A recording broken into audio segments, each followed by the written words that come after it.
the question that I want to follow up with that is like, how do you personally find the balance of, um, uh, find the balance between, you know, doing the things that you might want to do, might want to write Mhm. about versus the things that pay the bills?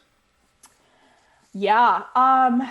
I think that it's like, because I feel like, and I think it still happens now where it's like, okay, like I'm in a space right now where it's like I'm working full time, supporting my family while my husband is with our baby.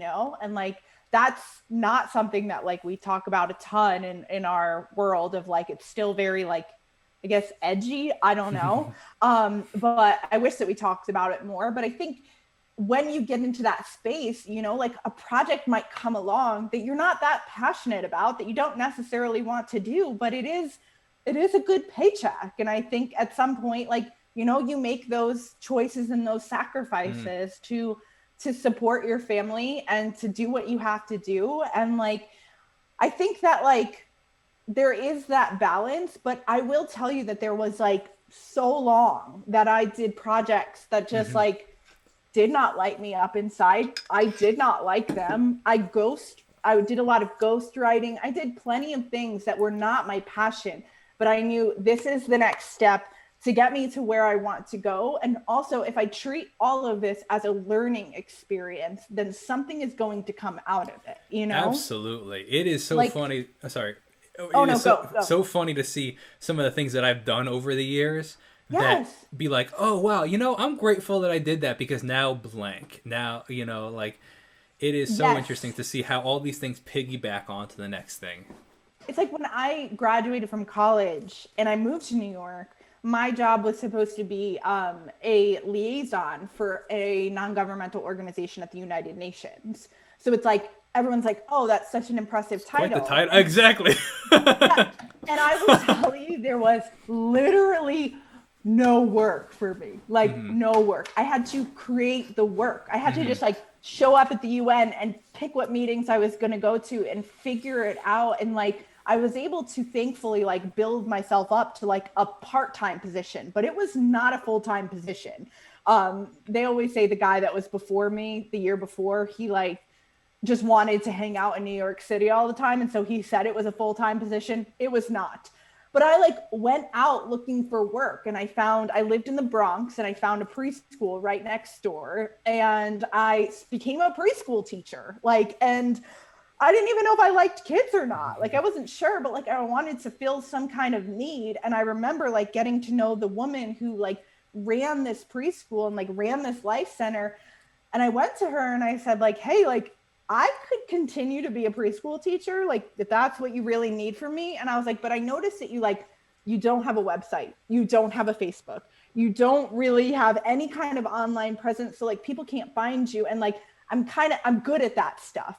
And so then she, like, gave me a computer and I started working in an office for her. And, like, she, like, couldn't, like, pay me, Hmm. like, it was volunteer work, but, like, it was such a crucial time in my life of like don't just do what you're passionate about, like do what is necessary, do what other Hmm. people need of you. And it's like I learned so much from getting to spend time with these women, from getting to build their website, build Yeah. their online presence and all this stuff. And I look back and I think like would I have loved a more glamorous job at the United Nations? Like, sure, but like I learned so much and I grew so much from that. And also on the other side, like I was really able to like grow in this role at the UN. I met friends that I have for life now. I worked with a organization for girls education and I found out that was my passion.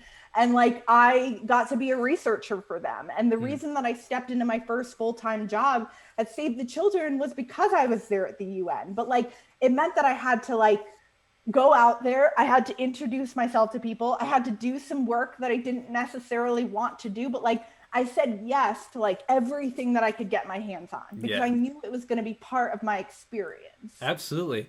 How did you? So one of the things you mentioned triggered a thought in me. The Yeah. similar thought is the sense of like you said you noticed this lady didn't have a social media presence, so you went and helped to create a social media presence. And it's one of the things that I've had to deal with in my journey is this. You know, I knew that I knew what to do, and I was always the guy that like had the right concepts and everything, but I never had that social proof until recently. you know, and it was it was really hard to be like, do I really know what I'm doing, or am I just crazy? Because I would do all this stuff, you know, and I'd get, not that, like I mentioned, like we talked about, not that the accolades are the you know, and the acknowledgments are the goal, but like I do put all this work in, post all this stuff on social media, and I get a like here, a view here. It was, but like, you know, I was like, this has to be the stuff, and I just felt crazy, right? Because there was no proof of the concept until recently, until finally, years after years of doing it, it's finally paid off.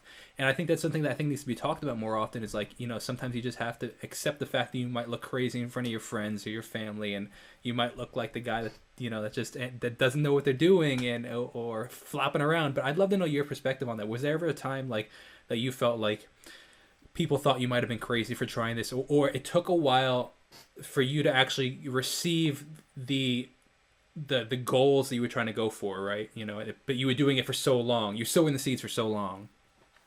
Yeah, I mean, I think that is still an everyday battle. You know? Sure. Like, some people still will look at you and have no idea what you do for work or no idea what you do for a living. And like, there's a part of me, and I'm sure you felt this too, that it's like you want to justify. You want to be like, oh my gosh, 100%. I want to tell you I'm successful. But then I'm also like, that is not my battle to fight. Like, I don't, you know what I mean? But that is such a hard thing to fight. It's completely, at least in myself, I found it's completely based in insecurity of myself, that I'm like, it's totally, I wanna show you that I mean something, you know, I want you to think I'm cool. 100%. That is such a hard battle to fight. It's such a hard battle, but I've had to say recently, like, this is not my battle to fight. The people that think I can just come hang out at like 2 p.m. on a random day, or the people that think I go and I do speaking engagements for free, I just have to like let it go, you know? Yeah. Like, I don't know, like, I think though, I've definitely felt that frustration, but I think, here's the thing, my mom, I attribute like everything to my mom. And like 5 years ago, like right before Elaine and I were getting married, I was asked to speak like on a very, like at a very prominent women's conference with like a lot of like prominent like women ministers and stuff. And like, I get asked to do this thing, and I immediately, like, that's what I'm thinking about. It's like, whoa, like I am going to be in the likes of these people. This is crazy. I don't belong here, you know? And I remember calling my mom and telling her about this thing. And she just was like, imagine the stuff that you are going to learn. Imagine what you're going to learn. Wow. And I was like, I should have thought of that beforehand, you know, like, but that was such a perspective changer for me of like, if I can just show up every single day and vow to learn as much as I possibly can, like, I'm going to be the one that benefits, you know? And so it's like, I would say that to anybody starting out that is like not getting the traction they want, or like not getting what they want. It's like, well, go in and try to learn as much as you can, because like you will never like regret a day of that learning, of like that knowledge of like, okay, like, you know, you put a post out there, this one does really well and this one doesn't do well. Like, look at it a little bit more, you know, like what's going on here? Study it, like become a student of the things that you're producing. And I feel like for you, you're like, okay, like I did a lot of things for a long time that people thought maybe I'm crazy. But I look at it and I think, well, thank God that that's your story, because there's so many people out there that are in that right now. Absolutely. That are not seeing traction and they're not seeing results. And you are able to speak to that. You have the experience because you have lived that story. And I think, I just get so amped about it, because I think like we are a generation of people that like, we want to reach the end result, but we don't want to live the story, you know? Absolutely. And that's really, I mean, a lot of these conversations that I've had, I mean, they all stem from the concept of like, I was told forever that it wasn't possible, right? And now I'm living proof that it is, you know, and I like hearing the stories of other people that it actually is. And it's one of the things that I am so, you know, adamant about is like telling that story and showing, like I have this post on my Instagram. I posted, I looked at it yesterday, so it was 20 weeks ago, it said, so whatever that was. I don't know why they don't just say the actual date, but, That's true. regardless, though, it was the first 7 years. It was when I had a month that it was I had just broken over 1 million views a month on YouTube. Yeah. And which I was amped about. But like so many people were like, "Oh, I wish I could be like my channel was that big." Oh, there's so many of those comments that I receive that I'm like, look, I'm so adamant about showing the process that it was years of nothing. And if people go to look at that post, it was I started I think in 2013. It was like it just showed the month, the views per month, and the subscriber growth. And I think in 2013, the whole year, I grew like 4 subscribers, and I had like, it was a month of 8 views, 12 views, 35 views, and it was like that for 8 years or 5 years until like the 8th year, where that's the year that was like, oh, 100,000 views a month, 300,000 views a month, 5, it's like, yeah, cool. You look at that one snippet in time, but it was years of nothing, and people are like, oh, you're such a hard work, I'm like, yeah, but I'm no different than you. If you just want to put the same amount of work in that I put in over the past couple years, I think that it's a really it's possible. I say that I'm no different than you. You know what I mean?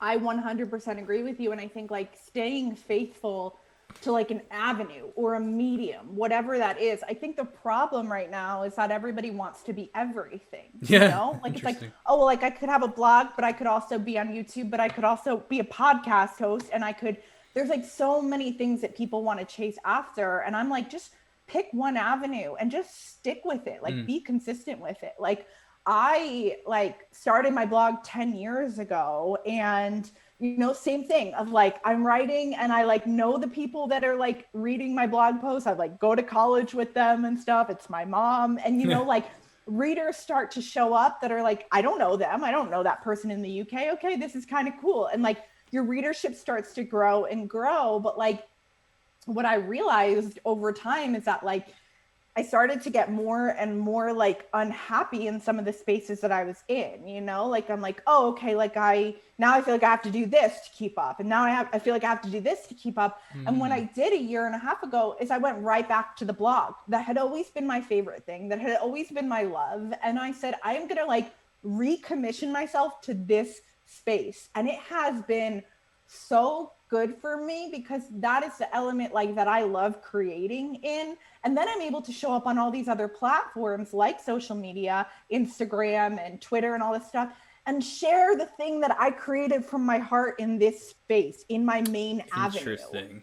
You know what I mean? Like, and I think too often we are spreading ourselves so thin. We're like, I have to be over here. I have to be over here. I have to be over here. It's like, what would it look like to plant in one space for a little while and faithfully build there? I'm not saying you can't take on another avenue at some point, but like have a home base, like have a place where you keep showing up, even if there's 4 subscribers the whole entire year. Somebody else would have been like, it didn't work. I'm done now, and it's like, no, keep showing up, keep being consistent. Like you don't know the impact that you're having, and it's not for you to know. Yeah.